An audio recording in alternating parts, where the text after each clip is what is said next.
सर्वेषां स्वस्तिर्भवतु, सर्वेषां मंगलं भवतु, सर्वेषां शान्तिर्भवतु, सर्वेषां पूर्णं भवतु।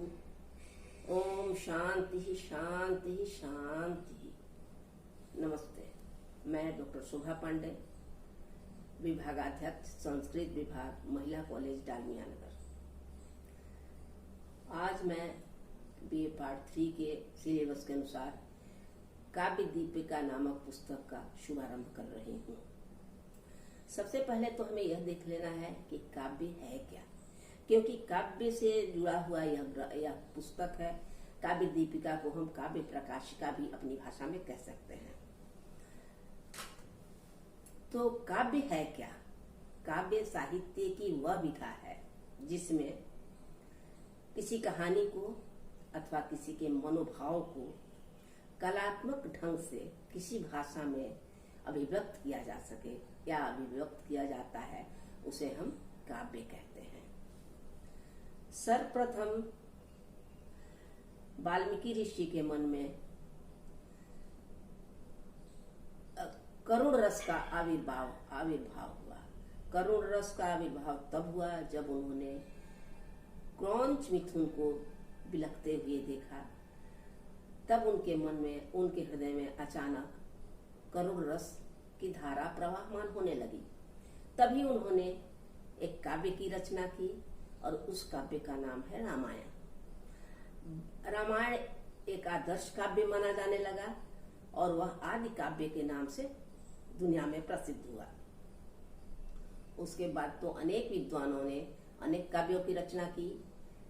जैसे भरत मुनि ने नाट्य शास्त्र लिखा, उसके बाद भामह कवि ने लिखा, वामन कवि ने लिखा और अनेक कवियों ने काव्य शास्त्र लिखे।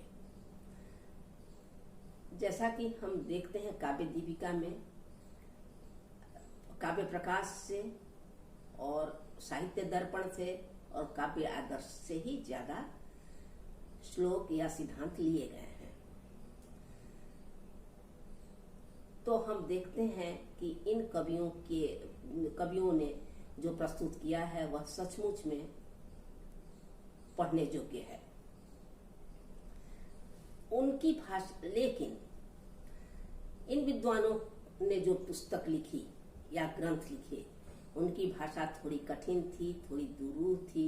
इसलिए कलकत्ता विश्वविद्यालय के प्रोफेसर कांति चंद्र भट्टाचार्य ने एक नई पुस्तक की कल्पना की, नई पुस्तक प्रस्तुत की, जिसे हम काव्य दीपिका के नाम से जानते हैं। उन्होंने देखा कि जिन विद्वानों ने काव्य की रचना की है, उनकी भाषा काफी कठिन है, जो विद्यार्थी सुगमता से नहीं समझ पाता। इसलिए उन्होंने उन विद्वानों के सिद्धांतों को लेकर अपने ग्रंथ की रचना की। अब हम यह कह सकते हैं कि यह पुस्तक उनकी ओरिजिनल पुस्तक नहीं है, बल्कि संकलित की हुई पुस्तक है। अर्थात उन्होंने अनेक विद्वानों के कथन को संकलित कर इस किताब में प्रस्तुत किया है। तो काव्य दीपिकाकार ने अपनी पुस्तक काव्य दीपिका को 8 शिखाओं में बांटा है। 8 शिखाओं में जैसे काव्य का प्रयोजन क्या है, काव्य में जो शब्द और अर्थ का प्रयोग होता है वो किस शक्ति से समझा जाता है, अथवा काव्य में गुण क्या है, दोष क्या है, अलंकार और छंद क्या है, अलंकार और छंद कितने हैं, कहाँ प्रस्तुत होने चाहिए, कहाँ छंद लगने चाहिए, इन सब बातों की जानकारी हमें इनकी पुस्तक के द्वारा मिलता है। तो सर्वप्रथम हम इनके काव्य दीपिका को शुरू करने के पहले देखते हैं। काव्य दीपिका को शुरू करते हैं तो इसमें सर्वप्रथम हमें एक मंगलाचरण दिखता है, अर्थात मंगल गान। संस्कृत साहित्य की यह परंपरा रही है कि हम किसी विषय को प्रस्तुत करते हैं अथवा किसी प्रसंग पर बात करते हैं तो सर्वप्रथम मंगल गान करते हैं, किसी देवता का स्मरण करते हैं। तो काव्य दीपिकाकार कांति चंद्र भट्टाचार्य ने प्रथम शिखा लिखते समय सबसे पहले मंगल गान किया है माँ सरस्वती के लिए।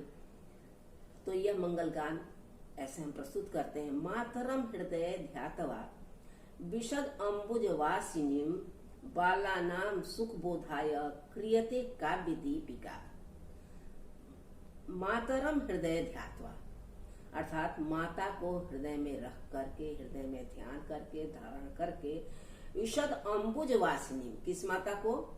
तो जो माँ सफेद कमल पर निवास करती है, सफेद कमल पर रहती है, उस माता को याद करते हुए बाला नाम सुख बोधाय क्रियते काव्य दीपिका, बालकों को जो सुगमता से समझ में आवे, सुगमता से उन्हें जो जानकारी मिल सके, इसके लिए मैं काव्य दीपिका का निर्माण करता हूँ।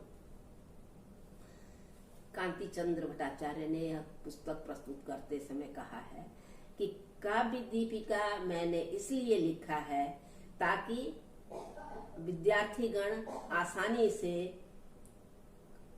काव्य पढ़ सके, काव्य के विषय में जान सके। इसलिए मैं माता सरस्वती को ध्यान करके इस पुस्तक का शुभारंभ करता हूँ। ये हमारा प्रथम श्लोक है, समाप्त हुआ। अब दूसरे श्लोक को शुरू करने के लिए मैं दूसरा वीडियो